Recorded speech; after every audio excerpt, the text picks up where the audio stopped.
Bukod sa paglaban sa banta ng Ebola virus, patuloy ang pagsisikap ni US President Barack Obama upang hindi maapektuhan ng issue sa sakit ang kalagayang politikal ng bansa.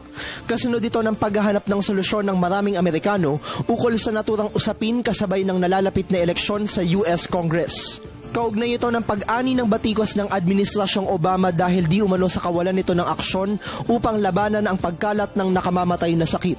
Dahil dito, bumaba ang approval ratings ni Obama kung saan bukod sa issue ng Ebola, lumabas rin na maraming Amerikano ang hindi kontento sa kanyang paghawak sa mga isyung panlabas ng bansa, gaya na lamang ng mga hakbang laban sa mga rebeldeng ISIS.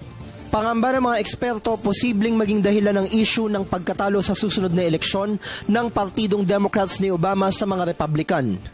Bunsod nito, patuloy ang pakikipagpulong ni Obama sa mga miyembro ng itinalaga niyang Ebola Response Team. Dito itinalaga niya bilang Ebola Czar si Ron Klain upang palakasin ang mga hakbang laban sa naturang sakit.